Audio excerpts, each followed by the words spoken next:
Kasagaran ka nato, moderit silang og husgar. Hinungdan nga masakitan dayon ta og magdumot. Unya ra ba sayop ang anaa sa atong hunahuna. Lisod ra ba pagpangayo og pasaylot tungod sa garbo. Kung kita naraba mo ay masakitan tungod sa sayop nga pagtuo, lisod sab ang paghatag og pasaylo. Nining panahon sa Kwaresma, gipahinumduman kita sa pagkamaluluyon sama nga ang atong Amahan sa Langit maluluyon usab.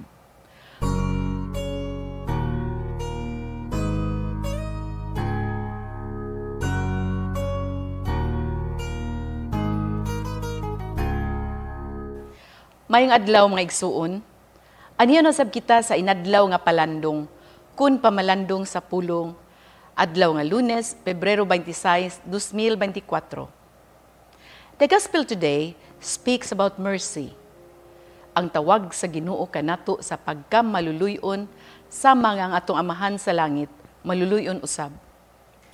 Matud pa ni Pope Francis diha sa iyang apostolic exhortation Gaudete et Exsultate, the call to holiness, adunay duha ka matang sa pagkamaluluyon. Two aspects of mercy. Una, ang pagka-manggihatagon, giving. Ikaduha, ang pagka-mapasayloon, forgiving. Arita sa pagka-manggihatagon.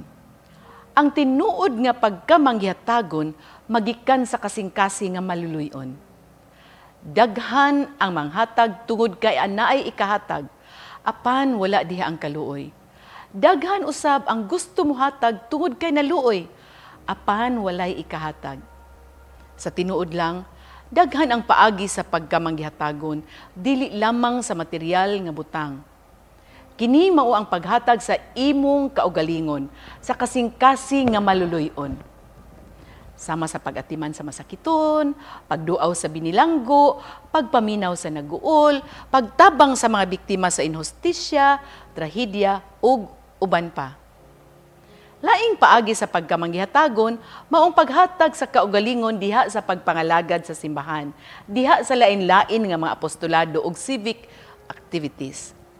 Kining mga mata nga sa pagpanghatag, dili mahimo kung wala ang gugma og kaluoy nga gasa gikan sa Espiritu Santo. Ug mahimo lamang kini kung abli ang atong kasing-kasing sa pagkamaluluyon. Ang ikaduhang matang sa pagkamaluluyon mao ang pagkamapasayloon, forgiving, understanding. Kasagaran ka nato, moderit silang og husgar. Hinungdan nga masakitan dayon ta og magdumot. Unya ra ba sayop ang anaa sa atong hunahuna. Lisod ra ba pagpangayo og pasaylot tungod sa garbo. Kung kita naraba mo ay masakitan tungod sa sayop nga pagtuo, lisod sab ang paghatag og pasaylo. Nining panahon sa Kwaresma, gipahinumduman kita sa pagkamaluluyon sama nga ang atong Amahan sa Langit maluluyon usab. Dili ta mohusgar aron dili usab kita husgaran, pagpasaylo aron kita pasayloon. The golden rule, do unto others what you would have others do unto you. Sa akong pagpangalagad pinaagi sa Surrender to God Drug Recovery Program, sukad ni atong panahon sa tukhang batok sa mga drug addicts, akong nasugatan ang mga tao nga kanhi akong gikahadlukan, gitamay ug gihusgaran na nga mga daotan ug walay luna sa katilingban. Apan sa diyang akong nasabtan ang kahimtang sa usa ka drug addict ug kun unsa ang drug addiction, naabli ang akong kasing-kasing ug gibati ko ang kaluoy. Matagi gayon nga mugakos ko og mga drug addicts nga gusto magbag-o, bation ko ang tumang kaluoy ug gugma. Sama nga nabati ko ang pitik sa kasing-kasing sa atong Amahan sa Langit.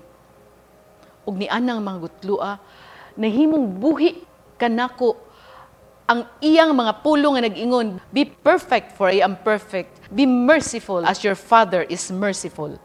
Mao di ay nay bation sa Ginoo alang sa iyang mga anak nga makasasala. Dili matukib ang kalipay nga akong gibati. Kalipay nga dili mabayran og salapi. It makes me happy and it brings me happiness to other people's lives. God bless everyone.